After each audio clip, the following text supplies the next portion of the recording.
আপনার পরিবারে এমন জিনিস যেন না থাকে যার মাধ্যমে আপনার ছেলে মেয়ে নষ্ট হবে, ধ্বংস হয়ে যাবে, এটা যেন না থাকে। আজকে নবী মোহাম্মদকে যত না চিনে বাচ্চারা মিস্টার বিনকে তার চেয়ে ভালো চিনে। হ্যাঁ, আল্লাহর নবীকে যতটা মানুষ না চিনে ততটা গোপাল ভাঁড়কে বেশি চিনে। সারাদিন কার্টুন দিয়ে রাখছেন আপনি। আপনি ছেলেটাকে কিভাবে ধ্বংস করছেন, কিভাবে ধ্বংস করছেন? এই ছেলে মানুষ হবে কি করে? আল্লাহ নবী তো তা বলেননি। আর এই সমস্ত অপসংস্কৃতির জন্য দায়ী হলো এই দেশের এক শ্রেণীর তথাকথিত মূর্খ বুদ্ধিজীবী। তাদের মাথাকে ধুলাই করার কারণেই আজকে তরুণ ভাইরা তোমরা শুনে রাখো, মুরব্বীরা আপনাদের আমি শ্রদ্ধা রেখে বলছি, এই অপসংস্কৃতি থেকে বাঁচাতেই হবে, অবশ্যই বাঁচাতেই হবে জাতিকে। ওই হাদিস অনুবাদ করতে গিয়ে একটি করেছি। নবী মুহাম্মদ সাল্লাল্লাহু আলাইহি ওয়াসাল্লাম বলছেন, ইন্নাল্লাহা আযজা ওয়া জাল্লা হারামা আকলা শাইইন আলা কওমিন ফাহারামা আলাইহিম সামানাহু। 3488 নম্বর হাদিস, আবু দাউদ। নবী মুহাম্মদ সাল্লাল্লাহু আলাইহি ওয়াসাল্লাম বলছেন, কোন জাতির উপরে যখন কোন খাদ্য হারাম করেন তখন আল্লাহ তার ব্যবসাকেও হারাম করে দেন। অতএব যারা মাদক দ্রব্য পান করবে আর যারা বিক্রি করবে তাদের পাপ একই সমান। কথা ক্লিয়ার? 2, ওর রজেলা, যে সমস্ত নারী পুরুষ, যে সমস্ত নারী পুরুষের পোশাক পরে, এই নারীর উপরে জান্নাত হারাম। আজকে মহিলারা কি মহিলাদের পোশাক পরে? আপনি ঢাকা একবার ঘুরে আসেন তো, বিশ্ববিদ্যালয়ে যেতে হবে না কিন্তু, তাহলে ওযু নষ্ট হয়ে যাবে আপনার। এখানে যেতে হবে না, এমনি ঢাকার আশেপাশে আপনি যান, দেখুন অবস্থাটা কত খারাপ হয়ে গেছে। আল্লাহর নবী বলছেন, ওর রাজিলা, যারা পুরুষের পোশাক পরবে যে সমস্ত নারী, তাদের উপরে জান্নাত হারাম। বুঝাই যায় না, নারী না পুরুষ বুঝাই যায় না, সেম একবারে পুরুষই মনে হয়। 3, ওয়াল আক্কু, যারা পিতা মাতার অবাধ্য তাদের উপরে জান্নাত হারাম। পিতা মাতাকে দেখেনি, মুরব্বী অবস্থায় মারা যাচ্ছে, কষ্টের মধ্যে আছে, কোনোদিন খোঁজ নেয় না। 4 নম্বর হলো আল্লাহ নবী বলছেন, ওয়াদায়ুস আল্লাযী ইকুররু ফি আহলিল খাবাস, ওই দায়ুস ব্যক্তির উপরে জান্নাত হারাম যে বাড়িতে বেহায়াপনায় ভর্তি, পর্দার গোষ্ঠী না। বেহায়াপনা বুঝেন? দায়ুস বুঝেন? দায়ুস তো মনে করেন আমেরিকার মানুষ দায়ুস, তাই না? দায়ুস মনে করেন যারা ইন্ডিয়ায় আছে তারা হলো দায়ুস, আমরা হলো মুসলমান, তাই না? এই যে আজকে বক্তব্য শুনলেন না, আগামীকালকে দেখবো, কালকে শুক্রবার, তাই না? আপনার শ্যালকের বিয়েতে যাবেন আপনি, তো আপনি আপনার স্ত্রীকে একবারে সুন্দর করে সাজিয়ে, যত গহনা আপনি দিয়েছেন আর যত স্বর্ণ আপনার শ্বশুর দিয়েছে সব পরাবেন ওকে। পরানোর পরে একবারে পরীর মতো সাজিয়ে মোটরসাইকেলের পিছনে নিয়ে চলে গেলেন বিয়ে খেতে।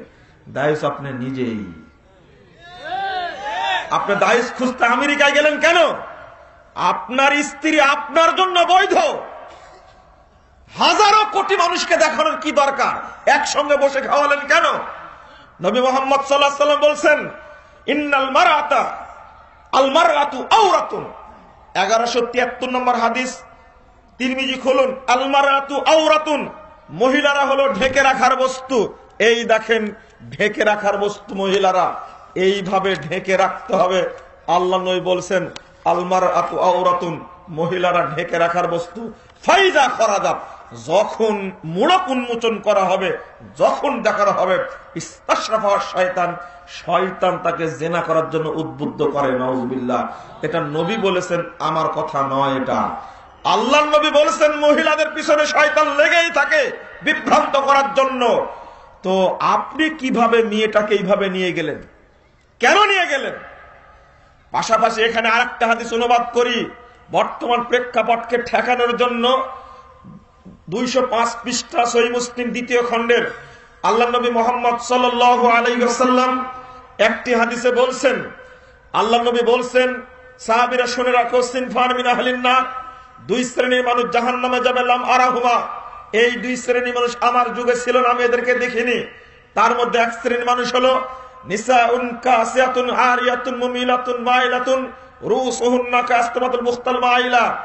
ওই সমস্ত মহিলা আগে আপনাকে দায়ুস বানালাম, এখন আপনার স্ত্রীকে কি বানাবো, সেই জন্য হাদিসটা বলছি। আল্লাহ নবী বললেন, আল্লাহর নবী মুহাম্মদ সাল্লাল্লাহু আলাইহি ওয়াসাল্লাম বললেন, মহিলারা পোশাক পরবে কিন্তু দেখতে উলঙ্গ মনে হবে। নিসাউন কাসিয়াতুন আরিয়াতুন মুমিলাতুন মাইলা, পুরুষকে আকৃষ্ট করবে, পুরুষও তার দিকে আকৃষ্ট হবে। রুসুহুন্না কাসতিমাতুল মুখতিল মাইলা, তাদের মাথাটা হলো পাগলা উটের চুটের মতো।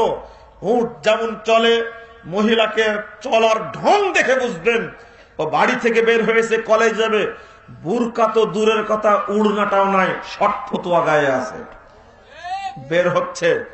এ বাপের কথা শুনে না এই মহিলা স্বামীর কথা শুনে না, এই মহিলা ভাইয়ের কথা শুনে না, ও দাপট দেখে চলছে রাস্তায়। আল্লাহ নবী আগেই বলেছেন দুই শ্রেণীর মানুষ জাহান্নামে যাবে, তার মধ্যে আর এক শ্রেণীর। এবার আবার বলছেন লা ইয়াদখুলুল জান্নাহ।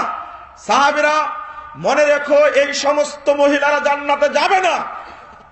ওয়াইন্না ওয়ালা ইয়াজিদনা রিহাহা, তারা জান্নাতের সুগন্ধিও পাবে না। ওয়াইন্না রিহাহা লা তুজাদু মিন মাসিরাতিন কাযা ওয়া কাযা, যদিও বা জান্নাতের সুগন্ধি হাজার হাজার মাইল দূর থেকে পাওয়া যাবে, কিন্তু এই নগ্ন মহিলারা, এই নষ্টা মহিলারা জান্নাতের সুগন্ধিও পাবে না। নাউজুবিল্লাহ। এবার আপনি মিলিয়ে দেখুন, আগের হাদিস অনুযায়ী আপনি দায়ুস কিনা, এই হাদিস অনুযায়ী আপনি চিন্তা করুন এই মহিলা আপনার বাড়িতে আছে কিনা। পোশাক পরে তো মনে হয় না আপনি পোশাক পরে আছেন। আজকালকের পোশাকগুলো এইভাবেই তৈরি করেছে। বাঁচবেন কি করে, বাঁচার পথ কি? তবে আরেকটি কাজ করতে হবে, আগে আবেদন করেছি। এখন তো বাচ্চাদেরকে, তরুণ তরুণীকে, ছাত্র ছাত্রীকে বাঁচার জন্য অবস্থাটা মূল্যায়ন করলাম, বিশ্লেষণ করলাম। এখন অবস্থা এত খারাপ হয়েছে, জ্ঞান কেন্দ্র নাকি বিশ্ববিদ্যালয়।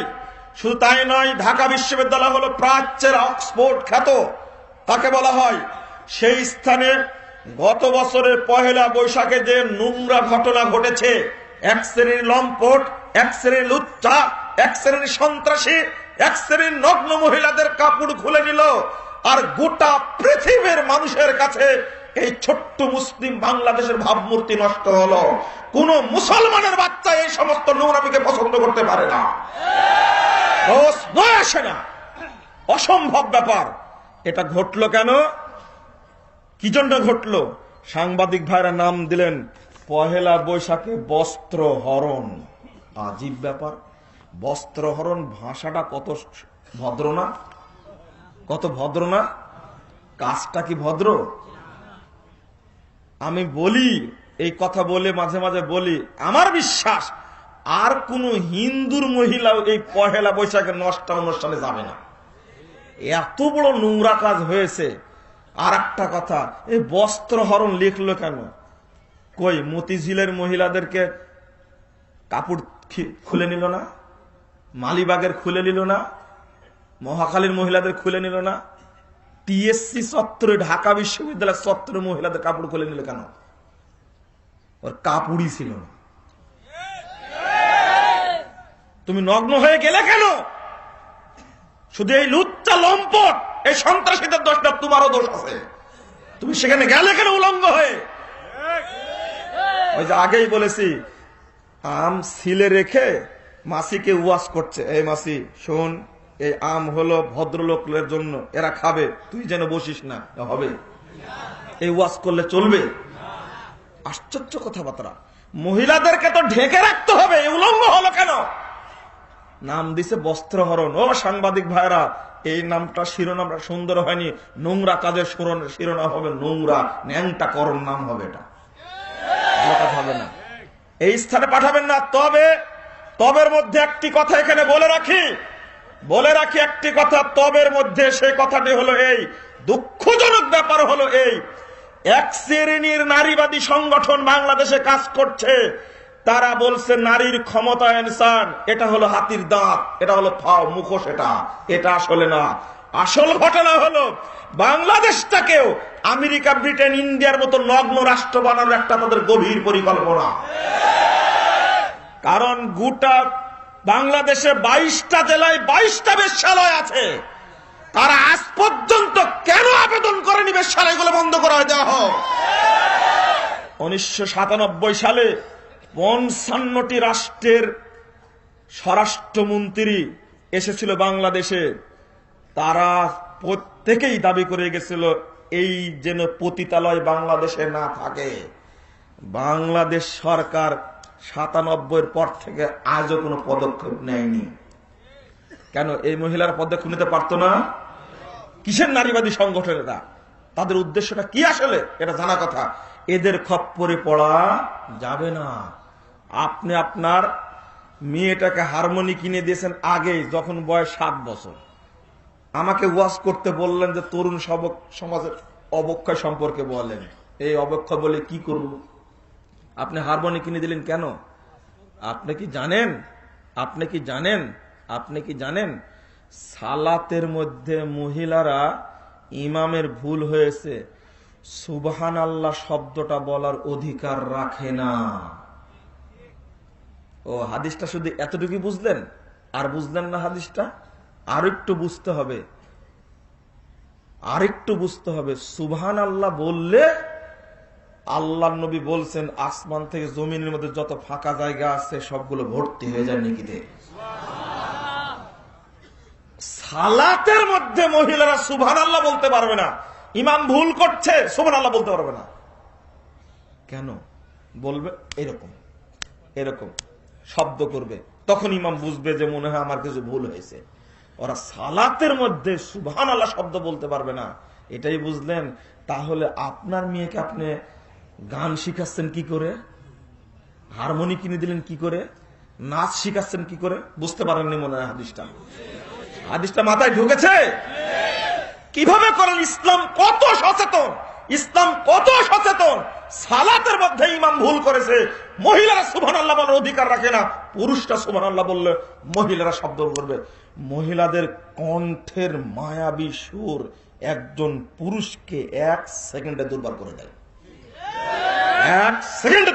দেয়। এই হলো